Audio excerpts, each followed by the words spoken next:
common sense Christianity.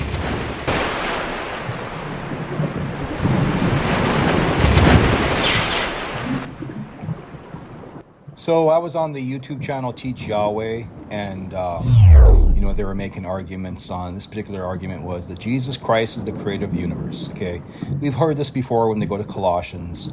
So this guy Levi spends most of his time gaslighting. You don't believe he's God, you don't have the Spirit like I do, I'm good.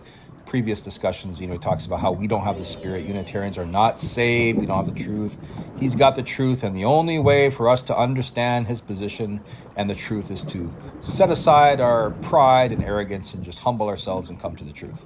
But you can see through the gaslighting, he just doesn't get it. So he doesn't understand why the Son of God is not alive in the Old Testament. This doesn't strike them as odd because they've spent most of their time trying to confirm a bias. They're not interested in harmonizing the Bible. What they're interested in is grabbing a few riddles and hints and making their doctrine come alive, right? To play build to God, theological brick building, basically.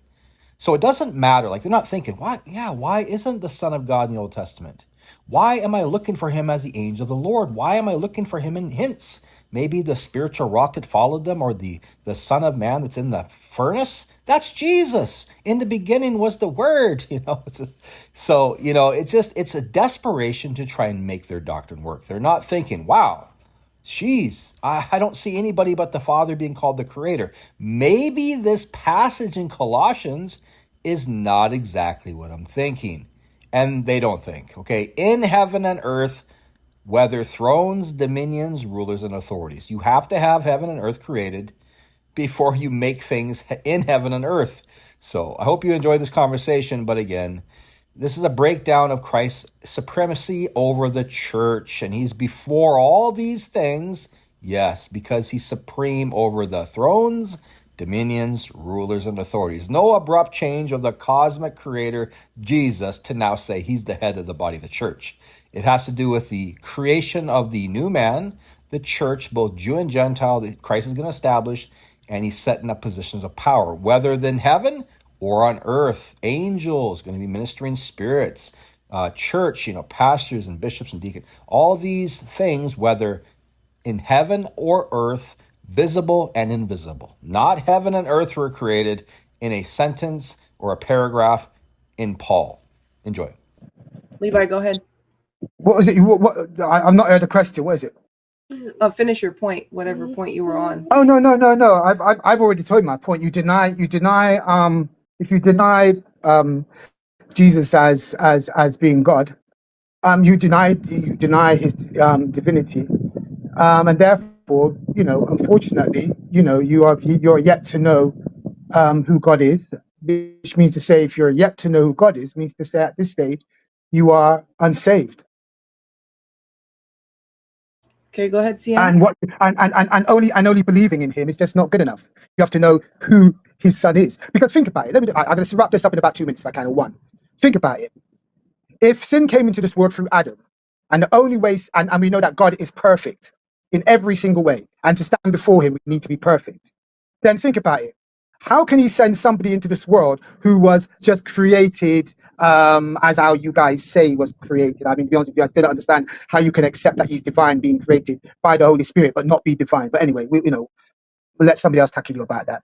Anyway, if God himself is the only perfect one, and he's the one we can only be an example of, and we have to be perfect in his eyes and in his standing, then what is the problem in God coming into his own world that he created, take on flesh in order to forgive us, or to die the penalty of sin, to take on that death, right, which had no hold on him, in order to reconcile us back to him? Tell me, what is so hard to believe about that?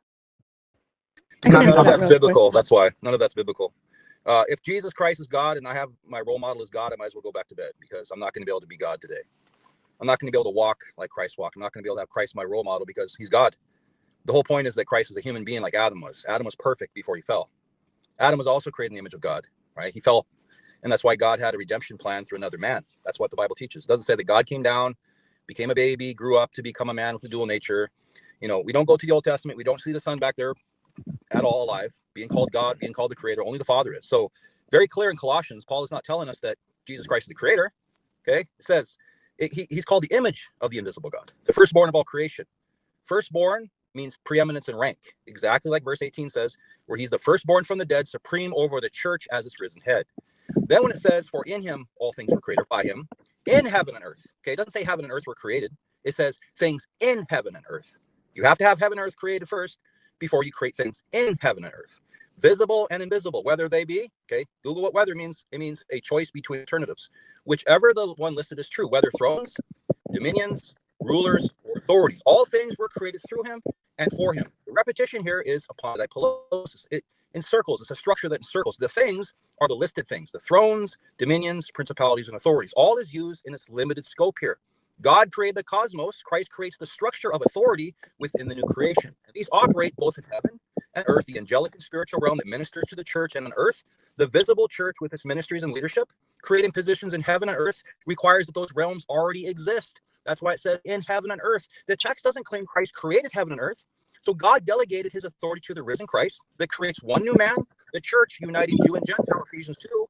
Through the outpouring of the Holy Spirit, he creates the new nature in believers in Acts 2:33 and 2 Corinthians. Because the church is a brand new entity, Christ established the positions and structures needed for it to function in both the spiritual and the physical realms. And when it says he's before all things, yes, he's superior to. Before indicates superiority in position. He is in charge. The new creation coheres under his leadership. And I'll land here.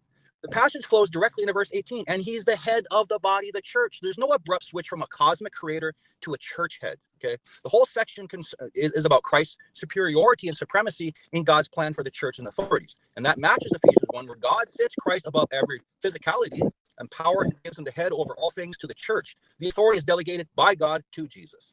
I'll end on that. At the bottom of the ocean,